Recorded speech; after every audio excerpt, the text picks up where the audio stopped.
отырамыз. Студенттер, бүгін қазақ тілі сабағы. Сабақта кім жоқ екенін айтып жібереміз. Староста Қамбарбай Жайнагүл. Жақсы, рахмет, отырыңыз. Студенттер, біз жаңа сабақта өтпес бұрын бірінші үй тапсырмасын пысықтаймыз. Ол үшін біз топқа бөлініп алуымыз керек. Топқа бөліну үшін сіздер орындарыңыздан тұрып, біріңізден қолыңыз осы жердегі қалаған суретті алып, өткен тақырып бойынша бұқаралық ақпарат құралдарына қатысты, публицистикалық стильге қатысты арнайы суреттерді, немесе ғылыми стильге қатысты арнайы суреттердің бірін таңдап, сол суреттің аталымына қатысты топтарға бөлініп отырамыз. Біріміздің біріміз кезектен кезекке қандай делейік. Сіздерден үй тапсырмасын кубизм әдісі бойынша сұрайын. Ол кубиктің алты қыры. Осы жерде арнайы сұрақтар тақырыпқа қатысты, өткен тақырыпқа қатысты қай жағындағы сұрақ түссе, сол сұраққа жауап береміз. Түсінікті ме? Жақсы. Бірінші топтан бастаймыз. Кім жауап береді? Сұрақты оқып жауап бере қояйық. Әсел. Қазақ тілінде неше стиль бар? Қазақ тілінде 5 стиль бар. Ол көркем әдебиет стилі, ғылыми стиль, ресми іс-қағаздар стилі, публицистикалық және көркем әдебиет стилі. Ауызекі сөйлеу стилі. Жақсы, рахмет. Келесі екінші топқа үй тапсырмасына дайындалып отырамыз. Барлығымыз екінші топқа. Қай қыры түссе, соны алып, сұрақты оқи қойыңыз. Аллағыңыз, Фатима. Ғылыми стиль, публицистикалық стильдің ауызша түрі қайда қолданылады? Ғылыми стильдің ауызша түрі бұл дипломдық жұмыс немесе диссертацияларды қорғаған кезде қолданады. Публицистикалық стиль бұл жаңалықтарда, радио, теледидарда немесе көркем фильмдерде қолданылады. Өте жақсы. Келесі топқа.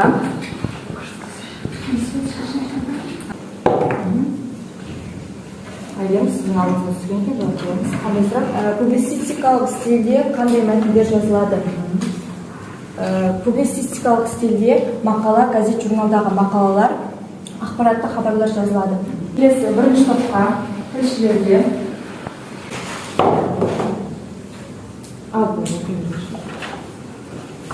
Ғылыми стильде қандай мәтіндер жазылады? Ғылыми стильде ғылым негізінде сипатталып және теориялық жағынан белгілі бір мақсатты дәлелденіп жазылған жобалар, ғылыми жұмыстар. Екінші топқа. Екінші топ.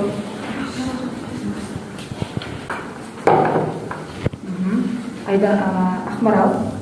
Сұрақты жауап береді.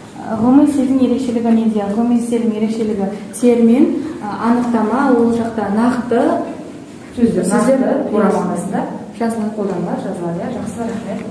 Ары қарай соңғы сұрақ. Соңғы сұрақ. Елизада. Сұрақ болды. Публицистикалық стильдің мақсаты қандай? Публицистикалық стильдің мақсаты қоғамда бұқаралық ақпарат құралдарының жаңалықтарымен қамтамасыз ету. Өте жақсы. Жақсы, студенттер дайындалып кетуіне келесіздер. Олай болса, біз ары қарай жаңа тақырыпқа өтеміз. Жаңа тақырыпқа өту үшін біз бірінші филберг әдісі арқылы жаңа тақырыптың бүгінгі өткен сабағымыздың тақырыбын анықтаймыз. Студенттер, жаңа сабақтың тақырыбын анықтау үшін бізде филберг әдісі бар. Мұнда біз әріптердің барлығын таңбалау арқылы тізбектеп жаңа сабақтың тақырыбын анықтайтын боламыз. Ол бізде экранда және де арнайы қағазда көрсетілді. Ойланамыз, қараймыз, бүгінгі жаңа сабақтың тақырыбы қандай екен.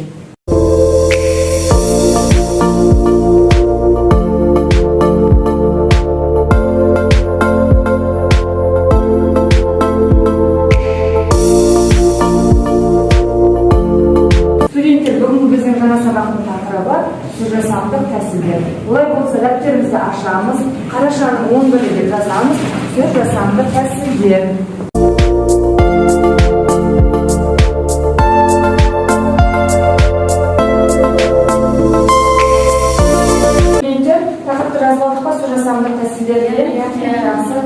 Тақырыпты мұқият тыңдаймыз. Студенттер, қазақ тілінде жалпы тіл білімінде жаңа туынды сөздердің жасалуын сөзжасам дейтін үлкен бір сала қарастырады. Сол жаңа туынды сөзді жасаудың бізде үш түрлі тәсілі бар. Олар бізге сөз жасамның синтетикалық тәсілі, сөз жасамның аналитикалық тәсілі және сөз жасамның лексика-семантикалық тәсілі. Енді сөз жасамның синтетикалық тәсілі қалай?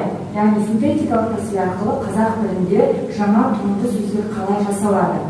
Синтетикалық тәсіл арқылы қазақ тілінде жаңа туынды сөз жасау үшін бізде екі негізгі тілдік бірлік қызмет атқарады. Оның біріншісі лексикалық мағыналы сөз, екіншісі сөз жасамдық жұрнақ. Яғни жаңа туынды сөз жасаудағы лексикалық мағыналы сөз бұл дегеніміз түбір, яғни толық мағынасы бар, әрі қарай бөлшектеуге келмейтін негізгі лексикалық бөлігіне арнайы жаңа туынды сөз жасайтын сөз жасамдық жұрнақты жалғаған кезде жаңа туынды сөздің пайда болуын біз синтетикалық тәсіл арқылы жасалған жаңа сөз, жаңа туынды сөз деп атаймыз. Ол үшін мысалдарға назар аударамыз. Мысалға жаңалық деген сөзде жаңа деген бұл лексикалық мағыналы бөлік. Ал ол сөз жасамдық жұрнақ. Жаңа деген түбір сөзге біз қандай деген сұрақ қоямыз, яғни ісінесінің қызмет атқарса, біз оған сөз жасамдық жұрнақ лықты жалғаған кезде, ол жаңалық деген жаңа туынды сөз пайда болды. Яғни бір сөз сұрағына, екінші сөз сұрағына ауысты сұрағы не деген сұраққа жауап берді. Яғни жаңа туынды сөз пайда болды, ісінесіне, зат ауысты. Әрі қарай, мысалға, айыпкер деген негізгі лексикалық мағыналы бөлік айып, кер дейтін жаңа туынды сөз жасайтын жұрнақ. Яғни студенттер синтетикалық тәсіл арқылы жаңа туынды сөз жасауда біз түбірге арнайы жұрнақтың жалғану арқылы жаңа туынды сөз жасау тәсілін айтамыз. Әрі қарай сөз жасаудың аналитикалық тәсілі. Қазақ тілінде бізге күрделі сөздер деген бар. Ол күрделі сөздердің қатары бізде төртеу, оларға біріккен сөздер, қысқарған сөздер, тіркескен сөздер және де қос сөздер жатады. Осы кем дегенде екі немесе одан да көп сөздерден жасалатын күрделі сөздердің жасалу жолы бізде қазақ тілі тіл білімі саласында жаңа сөз жасаудың, яғни сөз жасаудың аналитикалық тәсілі деп айтады. Аналитикалық тәсіл арқылы мен жаңа айтып қос сөздер жасалады. Мысалға қараңыздар, ата-ана, ойын-сауық, салт-дәстүр. Аналитикалық тәсіл арқылы біріккен сөздер жасалады. Сарыарқа, үш бұрыш, алты бақан. Біріккен сөздер бұл құрамындағы сөздер, екі немесе одан да көп сөздер, толық мағыналы, грамматикалық мағынасы бар сөздердің бірігуі арқылы жасалып келіп, бір ғана грамматикалық мағынаны білдіреді. Мысалға қараңыздар, сарыарқа деген сары негізгі грамматикалық мағынасы бар, арқаның да оның жеке бір грамматикалық мағынасы бар. Екеуі бірігіп келіп, сарыарқа деген біріккен сөздер жасап тұр, бұл географиялық атауды білдіреді. Әрі қарай қысқарған сөздер аналитикалық тәсіл арқылы жасалады. Мысалға БОО, ТМД, ГАКР. Тарқатып айтатын болсақ, бұлар Біріккен ұлттар ұйымы, тәуелсіз мемлекеттер достастығы, ғылым академиясы және Қазақстан Республикасы. Бұл күрделі сөз аналитикалық тәсіл арқылы жасалған қысқарған сөзге жатады. Келесі күрделі сөздің құрамына біздерге жатады тіркескен сөздер. Тіркескен сөздің құрамындағы сөздер бір-бірімен тіркеседі және де әрқайсысының жеке толық грамматикалық мағынасы болады. Тіркесіп келген кезде олар бір ғана грамматикалық мағынаны білдіреді. Мысалға, көмір, қышқылы, қызыл шырайлы, орта бойлы. Бұлар да бізде аналитикалық тәсіл арқылы жасалған тіркескен сөз, соның ішінде күрделі сөздің құрамына кіреді. Яғни аналитикалық тәсіл қазақ тілінде күрделі сөздердің жасалуында негізгі рөл атқарады. Келесі бір үшінші тәсіл бұл бізде лексика-семантикалық тәсіл. Бізде семантика бұл мағына деген ұғыммен сәйкес келеді. Лексика-семантикалық тәсіл арқылы қазақ тілінде жаңа сөз жасауда сөздің құрамы, құрылымы ешқандай өзгеріске түспей-ақ бір мағынадан екінші бір мағынаны қабылдап алуы, яғни сөздің жаңа мағынаны үстеуін біз лексика-семантикалық тәсіл арқылы жасалған жаңа сөз, туынды сөз деп атаймыз. Лексика-семантикалық арқылы жаңа туынды сөз жасауда екі ерекшелік бар. Біріншісі, сөз бір сөз сұрағында тұрға, екінші бір жаңа мағынаны үстеген кезде екінші сөз сұрағына өтіп кетеді. Екінші бір тәсілі, сөз бір сөз сұрағында тұрға, жаңа мағынаны да өзіне үстей алады. Мысалы, қараңыздар, бүлдірген. Бүлдірген деген сөз негізгі мағынасы бұл етістіктің қызметін атқарады, не істеді, не қылды, бүлдірді, бүлдірген деген. Жаңа бір екінші бір жаңа үстеген мағынасы бұл бізде жеміс-жидектің атауы бүлдірген, яғни не деген грамматикалық сұраққа жауап береді. Әрі қарай мысалға қорған деген бұл бір нәрседен қорғану, етістіктің қызметін атқарса, екінші бір мағынасы бір отбасының қорғаны, яғни мүшесі, яғни зат есімнің қызметін атқарып тұр. Әрі қарай мысалы айтыс іс-әрекет іс-қимылды білдіреді, айтысу сөз таластыру деген ұғымды білдіреді, етістік және де екінші бір мағынасы бұл сөз өнерінің бір түрі импровизаторлық өнер жатады. Яғни лексика-семантикалық арқылы жаңа сөз жасауда сөздің құрамы, құрылымы ешқандай өзгеріске түспей-ақ сөз бірнеше мағынада жұмсалады. Яғни сөз бір мағынадан екінші бір мағынаны өзіне қабылдай алады. Бұл тәсілді біздер қазақ тілінде сөз жасағанның лексика-семантикалық тәсілі деп атаймыз. Студенттер тақырыпты әрі қарай аша түсу үшін біз тақырыпқа қатысты тапсырмалар орындаймыз. Мен сіздерге тақырыпқа қатысты тапсырмалар беремін. Сол тапсырманы екінші бір параққа жазып, талдап, оны жеке-жеке қорғайтын боламыз.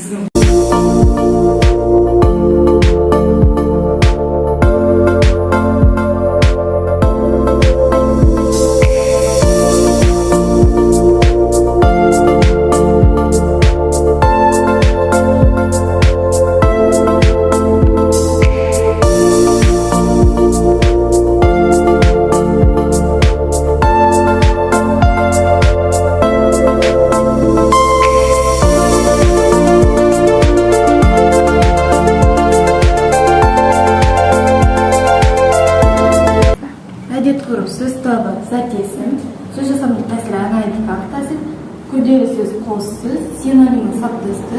Мысалы, қазақтарды ежелден әдет ғұрыпқа тақсап тұрған. Өте жақсы, отыра қойыңыз.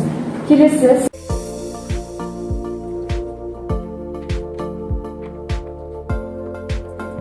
Жасау. Негізгі сөз табы зат есім, сөз жасамдық тәсілі лексика-семантикалық тәсіл, жаңа мағынаға алуына байланысты сөз табы етістік. Мысалы, қазақ салт дәстүрінде қыз жасауының рөлі ерекше. Өте жақсы, отыра қойыңыз. Қызыл ала, сөз табы сын есім, сөз жасамдық тәсілі аналитикалық тәсіл, сұрағы қандай, күрделі сөз, тіркескен сөз. Мысал, бүгін анаммен бірге қалаға барып, маған анам қызыл ала көйлек алды. Келесі екінші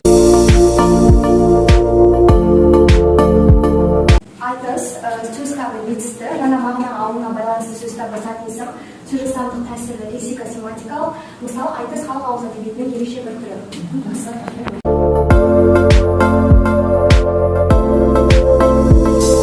Хронолог сөз табы зат есім, лексикалық мағыналық сөзі, жаңа синонимі ақпарат, сөз жасамдық нағылы, сөз жасамдық тәсілі, Лексикалық тәсіл, мысалы, қоғамда соңғы жаңалықтар ел аузында қызу талқыланды.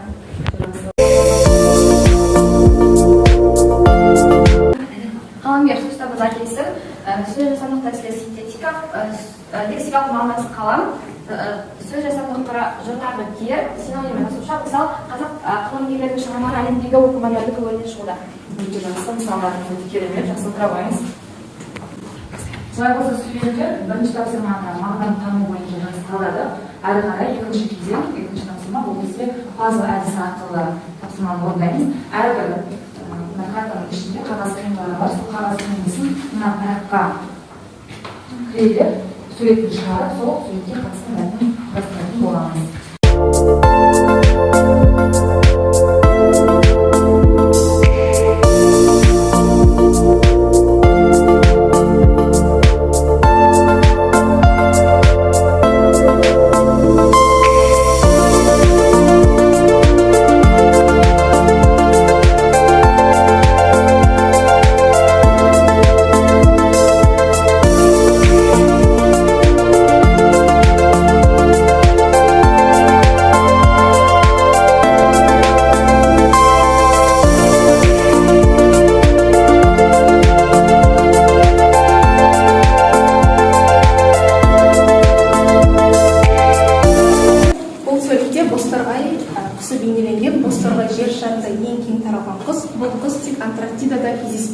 Бозторғай сайрау құс болғандықтан қазақ даласында көбіне әңгімен тамырласып жатады. Қазақ әнге шырылдайсың бозторғай жерге түспей, мен жылжым күні кешке тамақ ішпей деген жылдар бойы өз мұңын түсірген жоқ. Жақсы, Диана. Бул нәтижелер кандай? Бозторғай аналитикалык тәсилге, жер шарында аналитикалык тәсилге, әм кеме аналитикалык, жылдар бойы аналитикалык тәсилге жатат. Саутрабыңыз. Бұл суретте киіз үй бейнеленген. Киіз үй мал баққан көшпелі халықтардың қысқы жағдайларының өте қолайлы және төзімді баспанасы. Ол тез құрылып, тез жиналады. Киіз үйдің ішкі бөлігі ұлттық нақышта бейнеленген. Төрге жүк аяқ, оның үстіне сандық қояды. Сандыққа көрпе жастық, тағы басқа жүктер жиналады. Сәндік үшін жасалған белбау, басқа таяқ мен түскиіздер үй ажарын ашып, айрықша береді.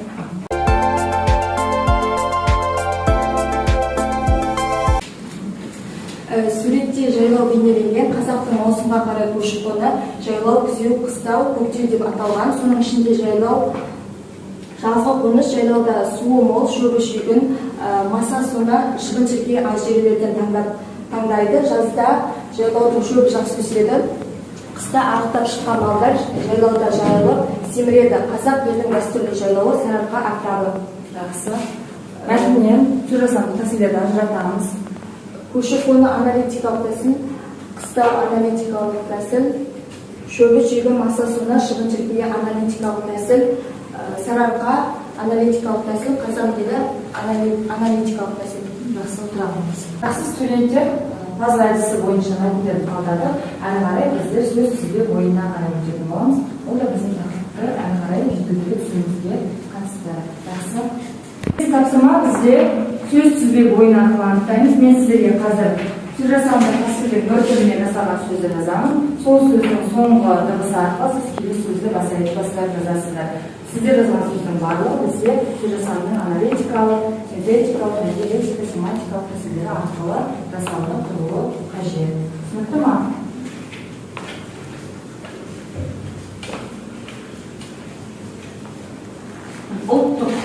Ұлттық деген сөз, бұл синтетикалық тәсіл арқылы жасалған сөз, әрі қарай қ дыбысынан басталатын сөзге өтеміз.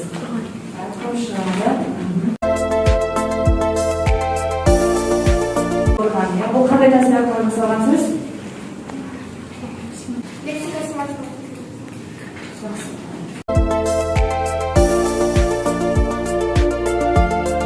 Лексика семантикалық тәсіл арқылы. Жақсы отыра қойыңыз. Әрі қарай бізде студенттер оқулықпен жұмыс. Біз оқулықпен жұмыста тапсырманы ордайыз, экраннан көріп тұрған нүктемізге жазып аламыз.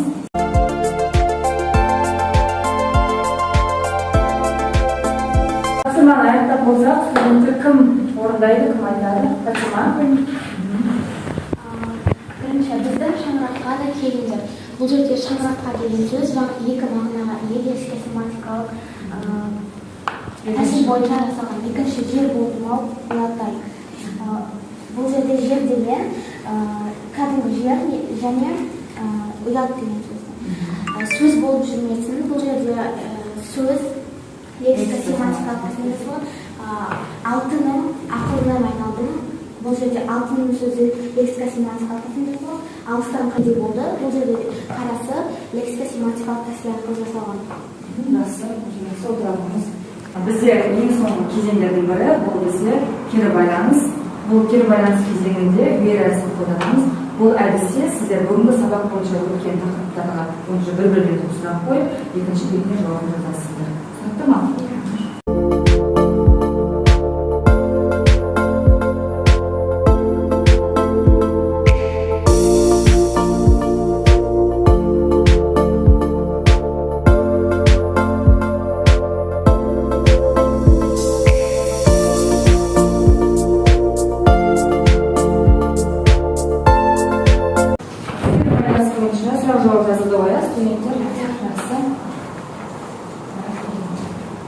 Осы жердегі сұрақтарыңыз бен жауаптарыңыз арқылы мен сіздердің бүгінгі сабақты түсінгендеріңізді немесе жағдай түсінгендеріңізді анықтаймын.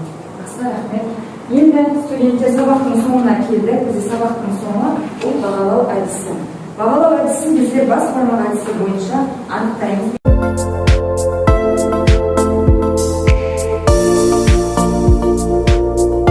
Бүгінгі сабақты толық түсінген болсаңыздар, барлығын түсінген бөлігіне келіп жапсырамыз.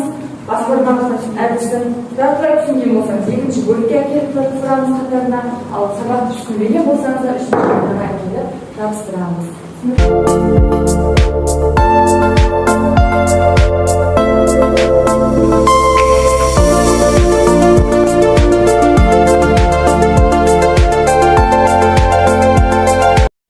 аяқталды. Үйге тапсырма бүгінгі өткен су жасанды тәсілдері бойынша оқулықтағы екінші тапсырманы орындап келеміз. Рахмет, сау болыңыздар.